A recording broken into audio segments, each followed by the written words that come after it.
Hey guys, how's it going? Matt with another episode of Nuance. You know, this episode is going to be a little different. I've had a lot of jobs in my life. I've worked a lot of different careers, maybe not careers, just jobs, you know. And one of them added so much to my life. It was revelatory. It was a learning experience, and it added so much nuance to my thoughts and ideas of the world.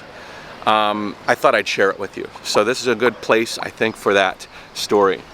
I worked on a yacht, not unlike this big one right back here. We're on a smaller one of these boats here for a video project for CGTN, and we're actually going to go off and shoot some video. I'm going to ride a jet ski, and we're going to talk about yachting in China and how the ability for people to go and pleasure cruise on these yachts is more and more here in China as people become more affluent as yachting becomes more affordable. But I had a job on one of these yachts, and it was enlightening to say the least. First, let me talk to you about the job I had. I worked as a first mate. So there was a 3-person crew. There was a captain who drove the boat, navigated, plotted courses. He had gone to a maritime school in order to understand how to do all this, how to manage a boat. He was my boss. His wife also worked on the boat. She was a stewardess, and her job was to take care of the boat, the internal, making the bed, cooking the food. She cooked me food, as a matter of fact. We had great food and great fun on the boat. My job as first mate was to fill in all the blanks and do all the hard labor outside. I'd paint and refinish the outer portions of the boat. I would fix the teak. The wood here is called teak. Teak is used a lot in shipbuilding because it resists mold, and it won't ruin itself over time. If you use other types of wood, it will rot and degrade. But teak is an amazing, very, very versatile wood for use on nautical purposes. So I would sand down and clean the teak on a regular basis. I'd go down in the engine room and I'd fix the engines. Basically, I was the grunt, and it was my job to make sure that the ship was ship shape. Every morning I'd wake up. My bedroom was actually right here in the bow section of the boat, and every morning I'd wake up early before the actual owner of the boat woke up, because the owner lived on the boat. This was one of those yachts. Sometimes they're charters, like these boats are chartered, so you take out a big party, and you go out on the water, and it'd be like a new group of people every day, you know, or every weekend. But my boat was owned by an old, wealthy fella from Detroit. His name was Alvin Wagner, and he had slicked back hair. He was in his 90s when I worked on the boat, and he's since passed away. But he was a very, very interesting fella. He was the epitome of what you would consider a rich guy. I mean, just slicked back hair. His face had so many facelifts that his face was just taut. But he lived on the boat, and every morning I'd have to wake up before he woke up and rinse down the boat, clean all the windows, make sure all the salt spray was off everything, and then we'd voyage into the Bahamas. I would take the yacht from Detroit, Michigan, and we'd take it up the St. Lawrence Seaway, or across the Erie Canal, out the Hudson Bay at New York City, and then we'd go all the way down to Fort Lauderdale, where it wintered in Fort Lauderdale. It would summer in Detroit and winter in Fort Lauderdale. So that was my job. I took care of the yacht. In many cases, the owner would just live on it like his house, and so he wouldn't be really going anywhere, and we would just have to make sure that the yacht looked good, and that the beds were made and the food was cooked. But this job was enlightening in so many ways, and it taught me so many lessons that I would like to sort of impart to you, because if you've never worked a job like this, maybe you've worked an office job your whole life, you were part of a hierarchy of a typical office job. I've had like 60 jobs in my life. You know, I'm including very small ones, like working as a apparel folder at Old Navy and mowing lawns and working on boat tops and, you know, just a million different things, babysitter, all these types of things. But the more jobs that you have, the more experiences you expose yourself to, the more systems you see, the more types of people you meet, the more understanding of the world that you have. And I think that's really important. Some people are loyalists. They'll get one job and they'll stick to it for their whole life, and that's very admirable. But there's also a benefit to moving around and doing different things. It's the same with dating, I think. You know, if you date one girl, you're going to learn a lot about life. But if you date a bunch of different girls, not like Playboy style, but like you experience different types of lifestyles with different types of women or men or whatever, your perspective of the world opens up. This job in particular was such an eye-opener. I worked on this yacht that normally rich people, the yacht I was on was probably about 25 million US dollars to buy this yacht. There are other yachts here that are much more than that. These probably a few million US dollars, maybe less than that. But the one thing that I realized, and this was like one of the most important lessons I ever learned outside of the lessons that my dad taught me about empathy and wearing somebody else's shoes and living life to the fullest and knowing that you can do almost anything with your life. Life is what you make of it is probably one of the most central guiding principles that I've used to guide my entire life. Have empathy for other people, put on their shoes is one, but even ahead of that is life is what you make of it. And you can do anything you want in your life as long as you have enough passion for it and you want to dedicate the time and risk involved in following that path. So we had this big yacht. Something that as teenage Matt, or I think it was in my early 20s, I would never dream of being able to afford. I came from middle class, white collar, blue collar America. You know, you put your head down, grindstones kind of like work, and you got your fingers dirty, and you worked hard, real hard. Now I'm not saying that these rich people didn't work hard, but they worked so hard that they bought this opulent yacht. And my yacht had this guy living on it, Alvin, but the other yachts we were friends with. Like my friends were the crew on that boat and the crew on these yachts, and the crews on all of these yachts were my buddies. And we all kind of hung out, had beers at the end of the day, and we enjoyed each other's company. And I started to learn about other people on their yachts. You know, what does your boss do? What does your boss do? And I found out that in most cases, these guys owned these yachts pretty much as tax shelters. They were buying stuff with their income so that they didn't have to spend it on taxes. And you know, there's a lot of like this luxury tax shelter lifestyle with a lot of these rich people.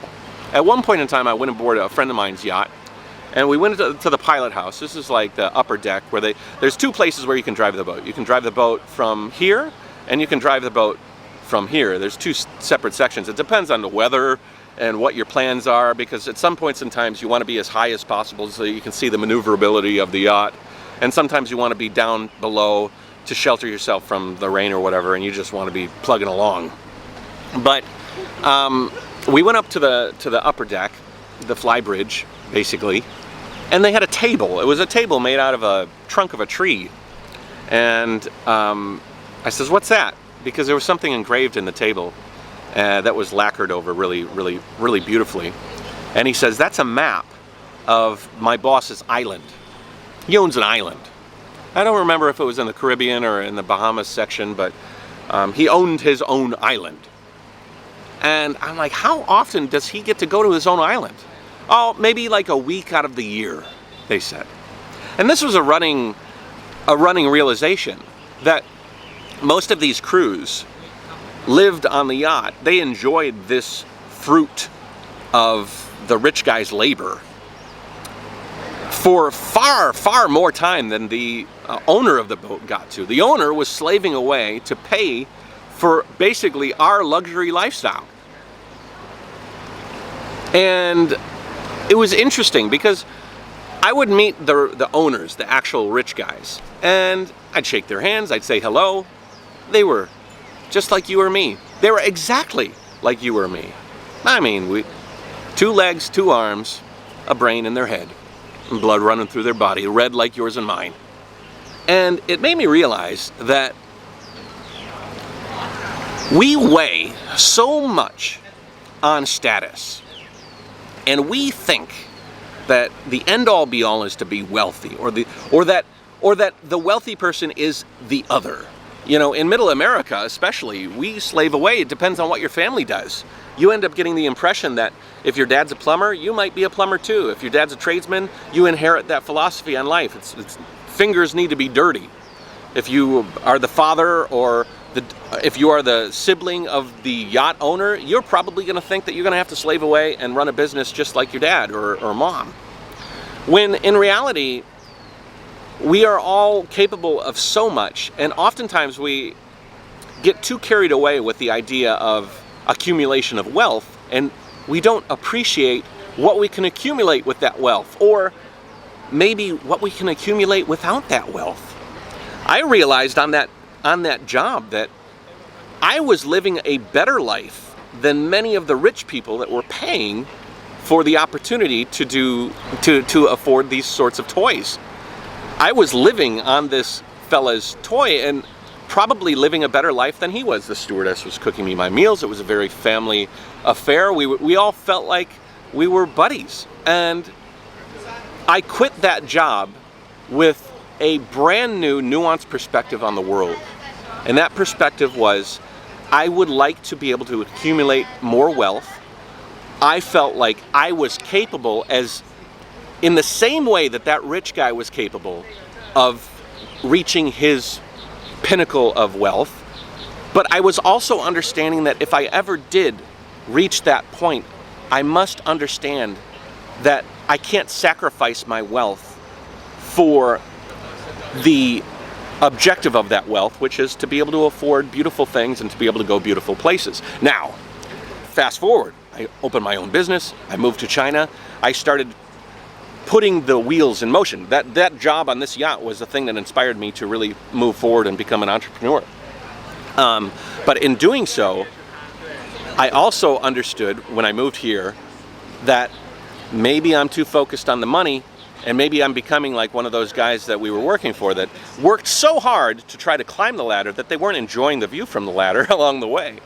And so I actually reprioritized my life in less of a businessman, entrepreneur, you got to make a lot of money to achieve the goals, and more, what do I need specifically to achieve the goals I want to?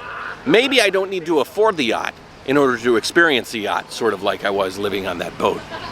I would encourage anybody out there who has kids or family, if they're at all looking aimlessly for opportunities to do things, go to school. There's a ways to get maritime licenses. There's a bunch of schools along the coasts and different places. It's not that expensive. It's like a degree, a short degree. But once you have it, you can get a job on one of these yachts. You can go to Miami. You can get a job. You can get on one of these boats. It's a lot of hard work. I mean, you're going to scrub decks. You're going to clean engines. You're going to get greasy. But man, it's going to expose you to a unique perspective of the world that not a lot of people get to see. And you're going to see it from a very unique vantage point, whereas you're not going to be the owner. You're going to be on the decks. You're going to be able to look around. You're going to be able to see different people living different lives. You're going to see true luxury, true opulence. And you're going to be able to appreciate it from a very unique perspective, because I think most people are chasing that opulence. Oh, I want to be rich. I want to be rich. But you have to understand that sometimes being rich doesn't get you what you think you would get if you were rich. It might get you the yacht, but it might not get you the time to enjoy the yacht. And there might be alternative ways to enjoy the time on that yacht. Maybe you can come to China. Maybe you'd be a YouTuber. Maybe you'll get an opportunity to get a job on a yacht. Maybe you'll make friends with yachts. Maybe you'll make friends with people who live on these yachts. Maybe the job on the yacht has satisfied your desire for living on a yacht. Maybe you can travel and live the luxury lifestyle. And I'll tell you what, you know, it was a hard-earned pleasure working on that boat, and I might have had more feelings of accomplishment working on the boat than buying it in the first place. If you understand what that means. Like, I had blood, sweat, and tears into that yacht. I felt like that boat, I earned my position on that yacht, and I earned my appreciation for it. Whereas maybe the guy who bought it, he just doesn't have time to do that. So who was actually living a better life on their yacht? Was it Him, the guy who bought it, but can only spend a week on it? Or was it me, who was living on it and enjoying the life that his yacht provided without even spending a dime and actually making an income? There's all sorts of different ways that you can crack a nut, you know, to get an objective. Life is what you make of it. And you know, you can make it any way that you want, and you can do many different things in many different ways. Anyways, I hope I added a little nuance to your life, and maybe you can start viewing the world from a little bit of a different perspective. There's many different ways to accomplish goals, to get what you want, doing what you want. Jayo. I'll be filming a bunch of videos on the water here for CGTN. It's going to be a lot of fun, but this yacht brings back a lot of really nice memories.